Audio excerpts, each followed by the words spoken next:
기도회에 오신 여러분들을 주님의 이름으로 환영합니다. 이 한 주간은 주님의 순환을 깊이 묵상하는 고난 주간입니다. 주님의 마음과 그 사랑이 우리들의 마음자리에 깊숙이 스며드는 귀한 예배의 자리가 되기를 소망합니다. 어둠이 다가오는 때에 주님은 십자가의 길을 향해 흔들림 없이 나아가셨습니다. 향유를 깨트린 사랑과 죽음을 향한 주님의 결단이 이 밤 우리 앞에 놓여 있습니다. 빛이 어둠 속으로 들어가는 이 길을 바라보며 우리의 마음도 주님께 드리기를 원합니다. 이 시간 결단하시는 주님 앞에 나아가 경건한 마음으로 예배하겠습니다.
고난주간 특별 저녁 기도회는 성서일과에 따라 진행됩니다.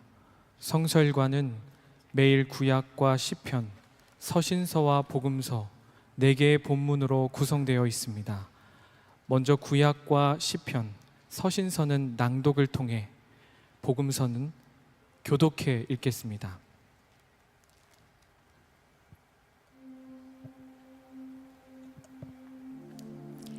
구약의 말씀입니다. 내가 붙드는 나의 종, 내 마음에 기뻐하는 자, 곧 내가 택한 사람을 보라. 내가 나의 영을 그에게 주었은즉 그가 이방의 정의를 베풀리라. 그는 외치지 아니하며 목소리를 높이지 아니하며 그 소리를 거리에 들리게 하지 아니하며 상한 갈대를 꺾지 아니하며 꺼져가는 등불을 끄지 아니하고 진실로 정의를 시행할 것이며 그는 쇠하지 아니하며 낙담하지 아니하고 세상에 정의를 세우기에 이르리니 섬들이 그 교훈을 앙망하리라. 하늘을 창조하여 펴시고 땅과 그 소산을 내시며 땅 위의 백성에게 호흡을 주시며 땅에 행하는 자에게 영을 주시는 하나님 여호와께서 이같이 말씀하시되 나 여호와가 의로 너를 불렀은즉 내가 내 손을 잡아 너를 보호하며 너를 세워 백성의 언약과 이방의 빛이 되게 하리니 내가 눈먼 자들의 눈을 밝히며 갇힌 자를 감옥에서 이끌어내며 흑암에 앉은 자를 감방에서 나오게 하리라. 나는 여호와이니 이는 내 이름이라. 나는 내 영광을 다른 자에게 내 찬송을 우상에게 주지 아니하리라. 보라, 전에 예언한 일이 이미 이루어졌느니라. 이제 내가 새 일을 알리노라. 그 일이 시작되기 전에라도 너희에게 이르노라. 이는 살아계신 하나님의 말씀입니다. 아멘.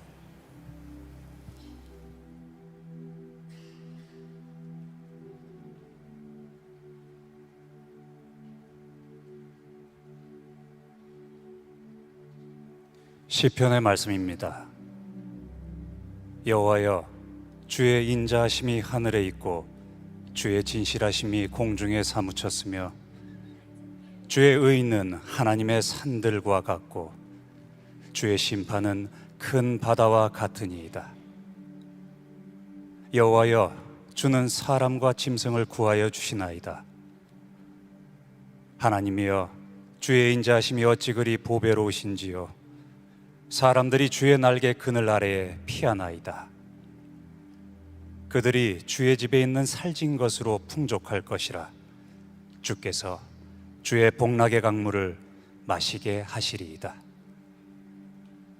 진실로 생명의 원천이 주께 있사오니 주의 빛 안에서 우리가 빛을 보리이다. 주를 아는 자들에게 주의 인자하심을 계속 베푸시며 마음이 정직한 자에게 주의 공의를 베푸소서. 교만한 자의 발이 내게 이르지 못하게 하시며 악인들의 손이 나를 쫓아내지 못하게 하소서. 이는 살아계신 하나님의 말씀입니다. 아멘. 말씀입니다.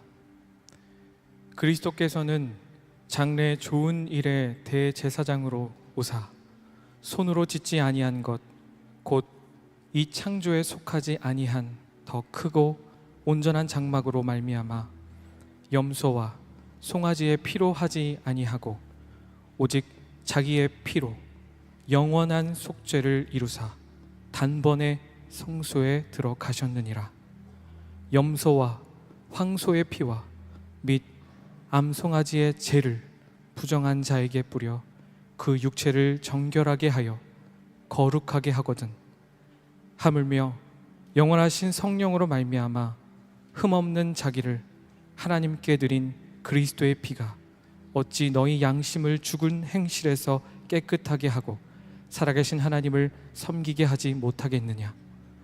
이로 말미암아 그는 새 언약의 중보자시니 이는 첫 언약 때에 범한 죄에서 속량하려고 죽으사 부르심을 입은 자로 하여금 영원한 기업의 약속을 얻게 하려 하심이라. 이는 살아계신 하나님의 말씀입니다. 아멘. 다 함께 자리에서 일어서서 함께 교독하겠습니다. 유월절 엿새 전에 예수께서 베다니에 이르시니 이곳은 예수께서 죽은 자 가운데서 살리신 나사로가 있는 곳이라.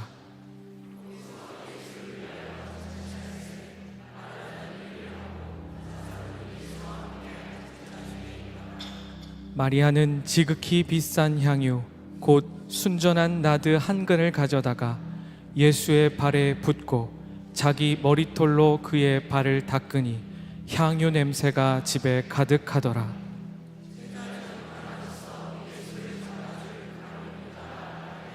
이 향유를 어찌하여 300데나리온에 팔아 가난한 자들에게 주지 아니하였느냐 하니,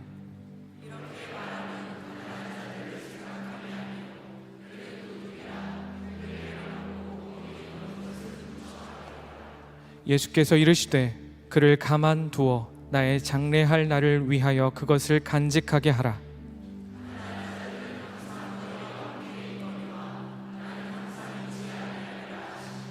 유대인의 큰 무리가 예수께서 여기 계심을 알고 오니 이는 예수만 보기 위함이 아니요 죽은 자 가운데서 살리신 나사로도 보려 함이로라. 다 같이 읽겠습니다. 나사로 때문에 많은 유대인이 가서 예수를 믿음이로라.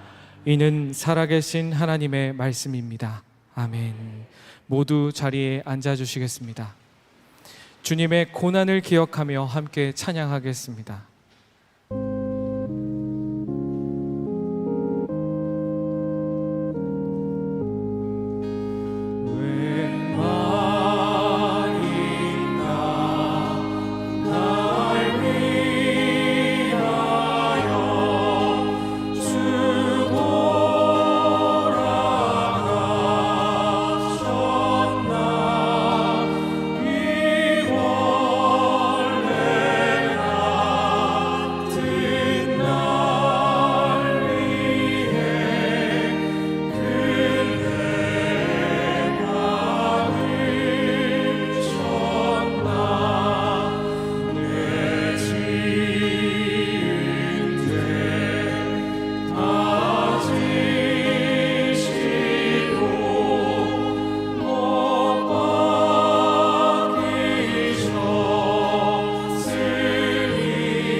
그림 속의 모든 시선이 한 사람에게로 향하고 있습니다. 예수님의 발 앞에 무릎을 꿇고 있는 한 여인입니다. 오늘 우리가 바라보고 있는 이 성화는 19세기 프랑스 화가 제임스 티소의 향유를 부은 여인입니다. 제임스 티소는 성경 이야기를 상징적 종교 그림이 아닌 마치 눈앞에서 벌어지고 있는 사건처럼 사실적으로 그리는 화가였습니다. 그래서 이 성화를 보고 있으면 마치 여인이 향유를 붓고 있는 순간을 함께 목격하고 있는 것처럼 느껴지게 됩니다. 지금 우리가 바라보고 있는 이 장면은 당시 사람들에게는 매우 충격적인 행동이었습니다. 이 당시 발은 가장 낮은 위치에 있는 것이었고 여인의 머리카락은 가장 귀하고 고결한 것으로 여겨졌습니다. 이 여인은 가장 귀한 것으로 가장 낮은 자리를 섬기고 있는 것입니다. 이 장면을 바라보는 사람들의 반응은 서로 달랐지만 마음은 같았습니다. 낭비. 하지만 예수님의 태도는 다릅니다. 예수님은 여인을 밀어내지 않으시고 조용히 손을 내밀어 여인의 행동을 받아들이는 듯한 모습으로 취하고 계십니다. 이 작품에서 제임스 티소는 예수님의 손과 시선 그리고 여인의 낮아진 자세를 통해 용서와 은혜라는 복음의 핵심 메시지를 시각적으로 보여줍니다. 즉, 이 장면은 감동적인 장면이 아닌, 은혜로운 장면이 아닌 이 여인의 처절한 고백이 담겨져 있는 장면입니다. 제임스 티소는 이 장면을 통해 율법 중심의 판단과 하나님의 자비가 충돌하는 순간, 그리고 회개하는 인간과 그것을 받아들이는 신의 용서를 담고 있습니다. 다시 한번 이 작품을 바라보시기 바랍니다.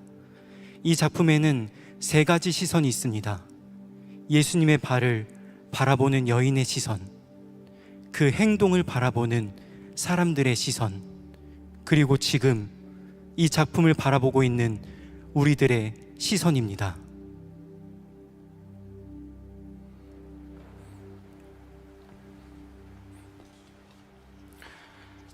고난주간 특별 저녁 기도에 오신 모든 분들, 그리고 미디어로 함께 예배드리시는 모든 분들을 주님의 이름으로 환영하고 축복합니다. 저는 예배팀에서 사역하고 있는 김이삭 목사입니다. 설교를 시작하면서 여러분들께 질문을 한 가지 드리고 싶습니다. 여러분 혹시 어둠 앞에 서 보신 적 있으신가요? 이 질문을 생각하고 곰곰이 다시 한번 제 자신을 돌아보니 저희가 어둠 앞에 설 경험이 많이 없더라고요. 현대사회는 전기로 조명을 밤새 밝게 켜놓는 그런 시대이기도 하고, 이제는 더 이상 대규모 정전 역시 드문 일입니다.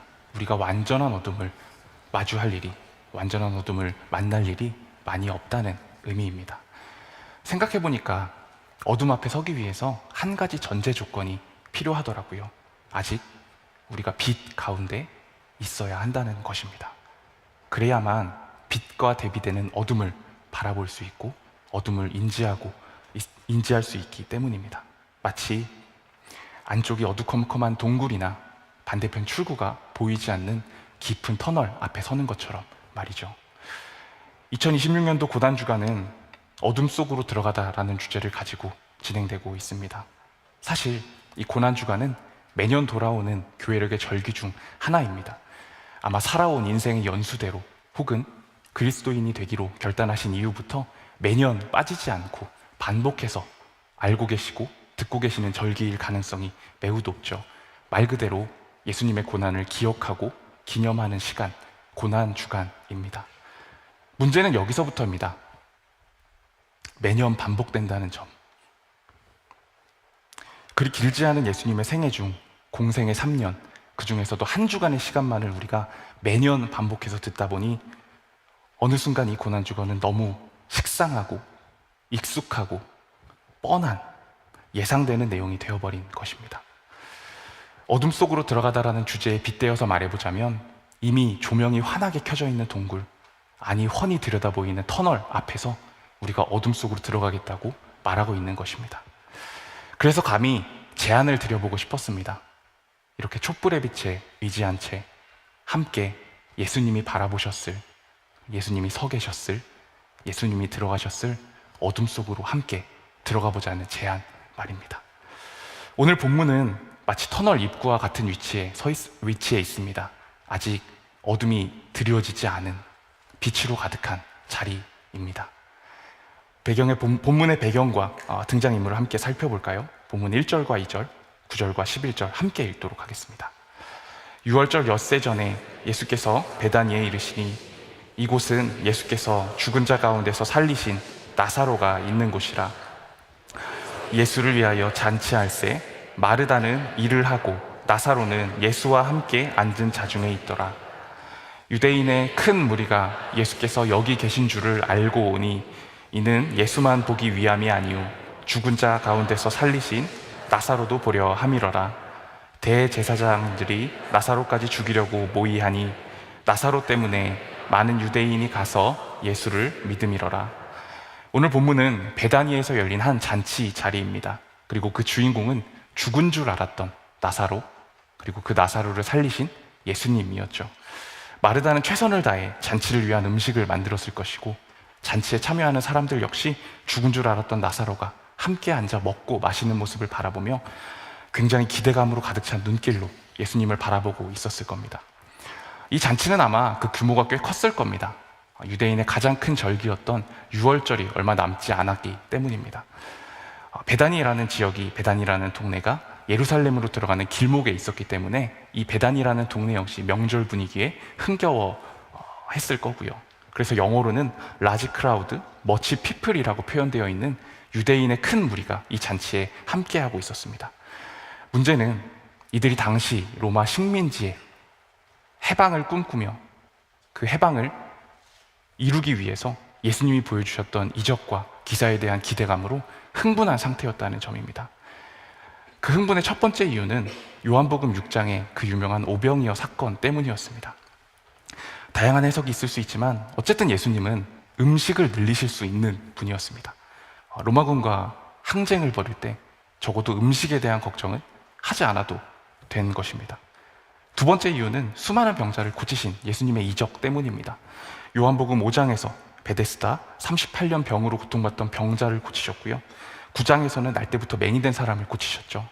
이외에도 다른 복음서에 보면 굉장히 많은 병자를 고치신 치유의 기적을 예수님이 보여주셨습니다. 세 번째 이유는요, 예수님이 선을 넘었다 싶을 정도로 많은 이들의 분노를 사는 언행을 하신 그런 행보를 보이셨기 때문입니다. 절대 자신의 의견을 굽히거나 타협하지 않는 그런 모습이 예수님이 행하셨던 표적과 이사와 합해지면서 이 사람은 절대 굽히지 않는, 자신의 의견을 누그러뜨리지 않는 카리스마 있는 리더로 보이셨을 가능성이 굉장히 높았을 겁니다. 이 기대감과 흥분이 가득한 잔치자리, 아직 빛으로 가득한 이 자리 가운데에서 어둠을 인지하고 있던 인물이 있습니다. 바로 예수님입니다. 사실 예수님은 오늘 본문 이전 요한복음에서 계속해서 이 어둠을 인지하고 계셨습니다. 베데스다에서 38년 된 병자를 고치신 기적 이후 이런 내용이 이어집니다. 요한복음 5장 16절에서 18절 함께 읽겠습니다. 그러므로 안식일에 이러한 일을 행하신다 하여 유대인들이 예수를 박해하게 된지라. 예수께서 그들에게 이르시되 내 아버지께서 이제까지 일하시니 나도 일한다 하시매 유대인들이 이로 말미암아 더욱 예수를 죽이고자 하니 이는 안식일을 범할 뿐만 아니라 하나님을 자기의 친아버지라 하여 자기를 하나님과 동등으로 삼으심이로라. 이때의 맥락을 간단하게 정리해보면요, 안식일의 규정 때문에 하나님의 마음과 또 하나님의 일하심을 가로막고 있던 유대인들에게 예수님이 지적을 하십니다. 그리고 유대인들 중에서 그 예수님을 죽이려는 사람들이 생기게 되었죠. 예수님은 이런 사람들을 향해 변명하거나 핑계대지 않으셨습니다.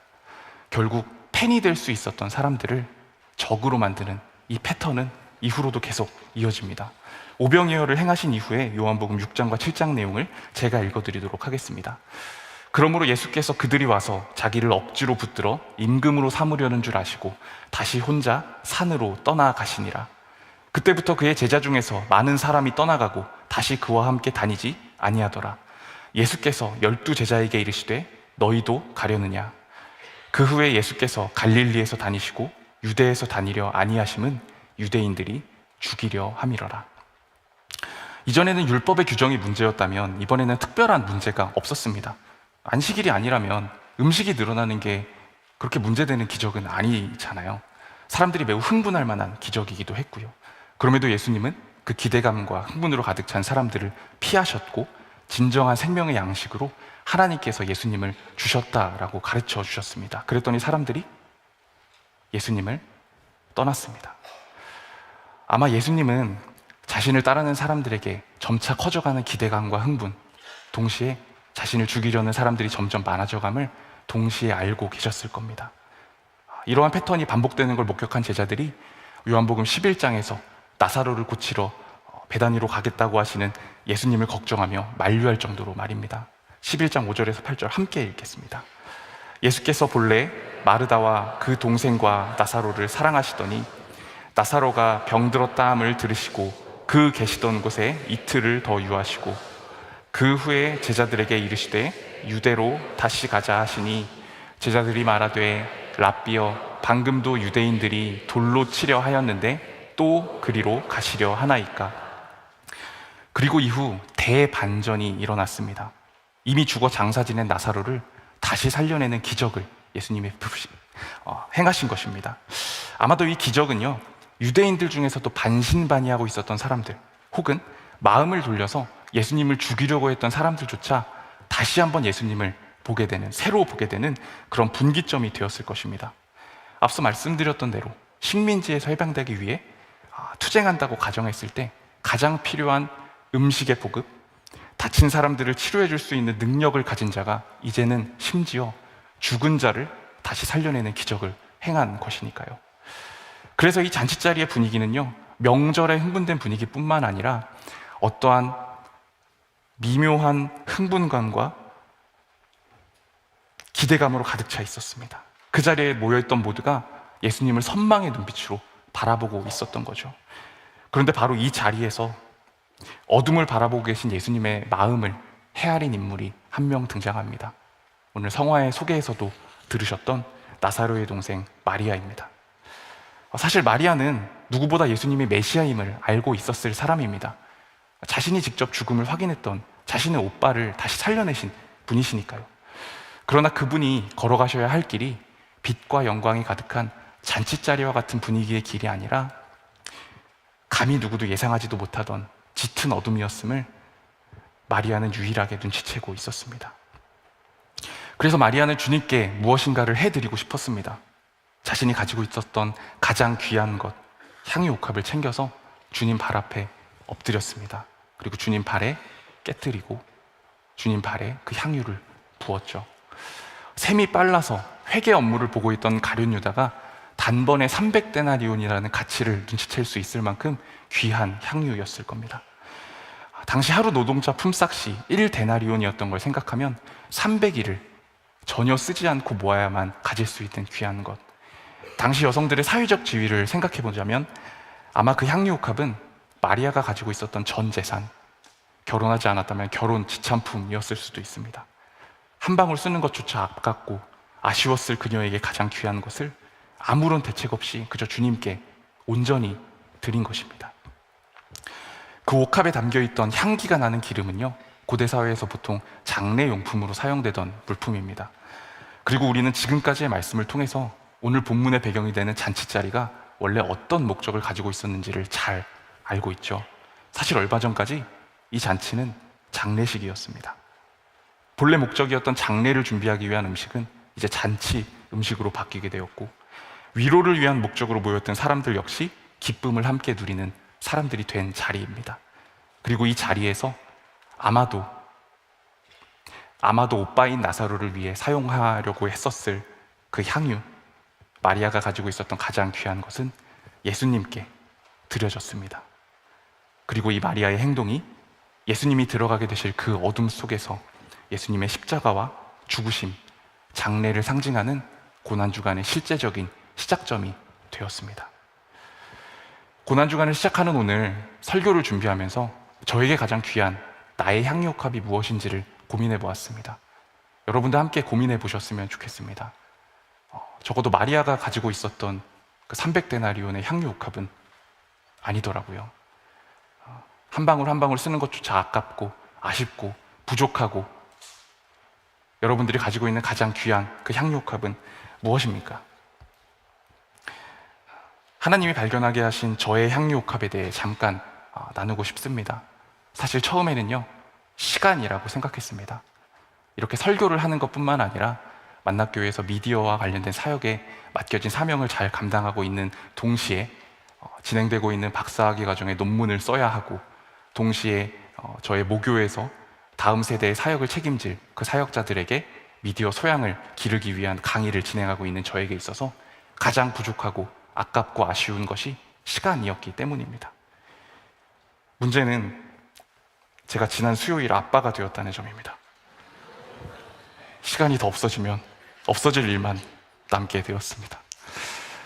그런데 이 과정을 겪으면서 제가 겪었던 어둠, 그리고 그 어둠 속에서 발견하게 된 저의 향유옥합이 새롭게 있었습니다.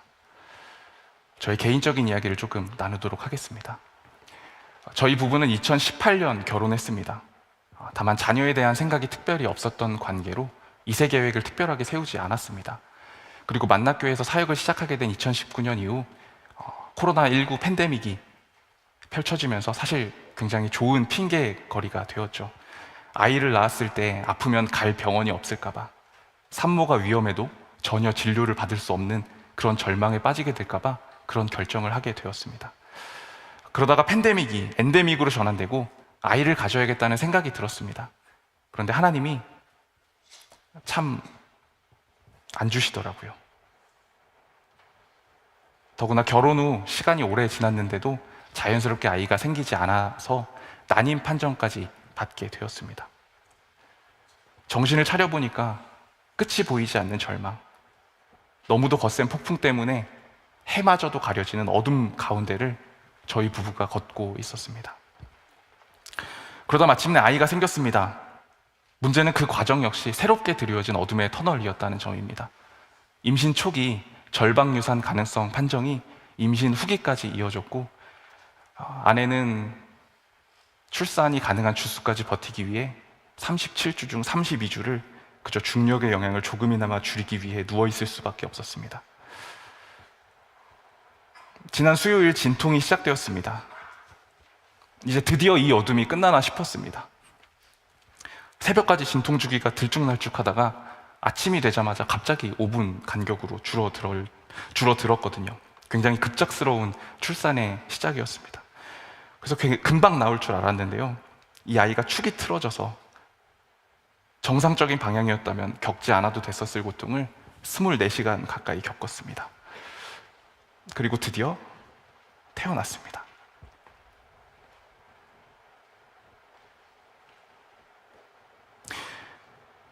어둠을 벗어난 자리, 세상 무엇보다 소중하고 귀한 그 자녀의 탄생 앞에서 저는 매우 큰 기쁨을 느꼈습니다.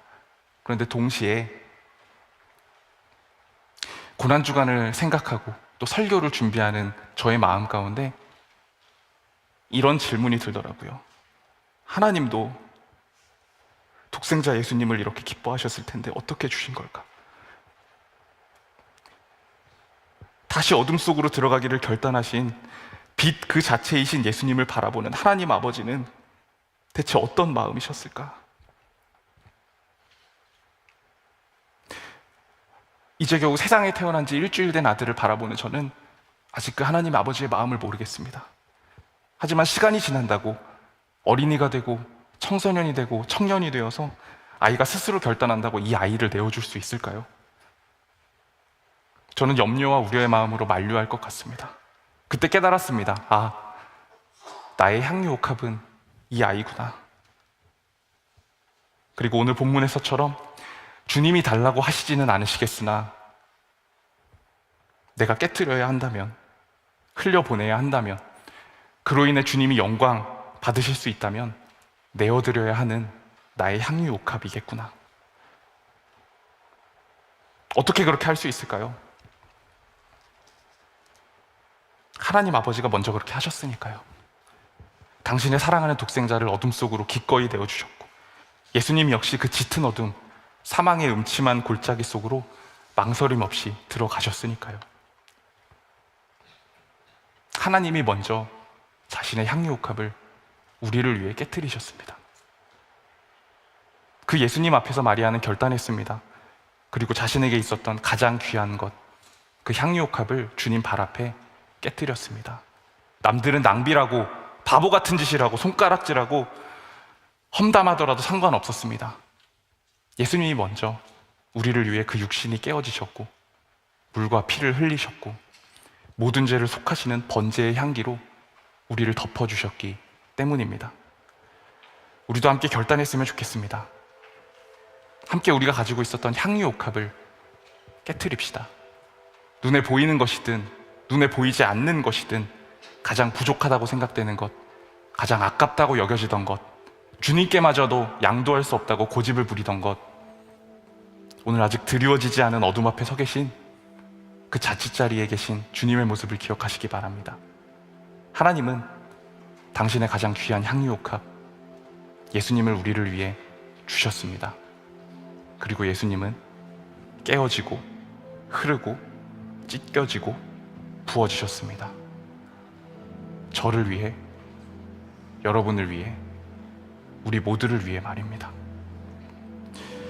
이제 고난주간이 시작됩니다. 역사상 가장 짙었던 어둠이 아직은 드리워지지 않은 이 월요일, 그 가운데 홀로 짙은 어둠을 응시하고 계셨던 예수님과 그 예수님을 위해 향유옥합을 가지고 왔던 그 마리아의 결단을 기억하시며, 여러분도 여러분의 향유옥합을 주님 앞에 가져오고 주님 발 앞에 깨트리며 흘려보낼 수 있는 귀한 시간 되시기를 주님의 이름으로 축복합니다. 이 시간 함께 내게 있는 향유옥합 찬양하시면서 결단하는 마음으로, 기도하는 마음으로 함께 나아갔으면 좋겠습니다.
나를 위해 십자가에, 나를 위해 십자가에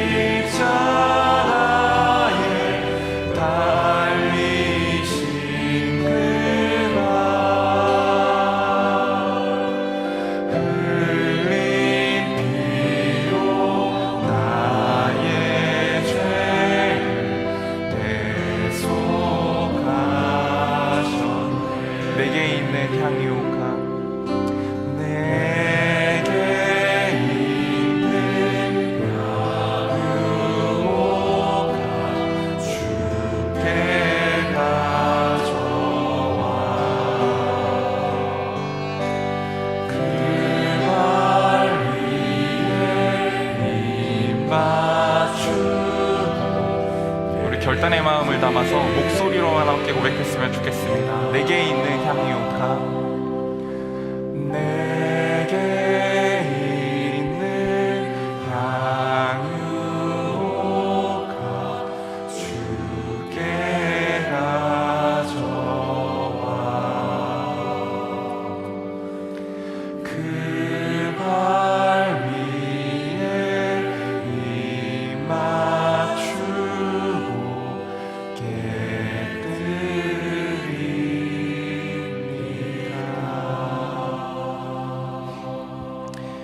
기도하시겠습니다. 사랑의 하나님, 고난주간을 시작하며 우리의 마음을 되돌아봅니다. 매년 반복되는 시간, 그저 다가오는 절기라 생각하고 있었습니다. 잠깐의 어둠이 드리워지고 나면 찾아올 부활의 기쁨이 있기에 어둠 속으로 들어가신 주님의 희생을 가볍게 여기고 있었음을 용서하여 주옵소서. 어둠이 드리워지기 이전부터 어둠을 바라보고 계셨던 예수님을 다시 한번 깊이 생각합니다. 그리고 그 예수님을 바라보며 시간이 얼마 남지 않았음을 인식했던 마리아의 모습 또한 봅니다. 주님이 들어가실 어둠을 바라보고 주님이 겪으실 희생을 생각하면 우리를 위해 먼저 스스로를 내어주셔서 깨뜨리셨음을 알게 된다면 자신에게 아무리 부족하고 아깝고 귀한 것도 그저 내어줄 수 있음을, 주님께 드릴 수 있음을 발견합니다. 아무도 창과 채찍, 십자가와 면류관을 보고 있지 않을 때 그 모든 어둠을 보고 계셨은 주님, 오늘부터 시작하는 고난주간 가운데 우리를 주님이 보셨던 그 어둠 속으로 인도하여 주옵소서. 배신하는 제자들을 끝까지 사랑하시고 스스로 어둠 속으로 걸어 들어가신 예수님의 모습을, 그리고 십자가에서 어둠을 빛으로 가득 채우셨던 주님을 기억하는 고난주간이 되게 하옵소서. 무엇보다 예수님이 보여주셨던 본을 따라 또한 마리아의 결단과 행동을 기억하기 원합니다. 주님 앞에 내어드릴 우리의 가장 아끼던 것, 가장 귀한 것, 우리의 향유 옥합을 발견하게 하시고 하나님 앞에서 기꺼이 깨트리고 흘려보내는 결단이 일어나게 하옵소서. 이 세상이 창조된 이래 가장 짙었던 어둠 속으로 들어가신 우리 주 예수님의 이름으로 기도합니다. 아멘. 고난주간 특별저녁 기도회는 마쳤습니다. 여러분 함께 주님의 고난과 또 주님의 어둠을 묵상하시면서 자유롭게 기도하고 돌아가시겠습니다.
생자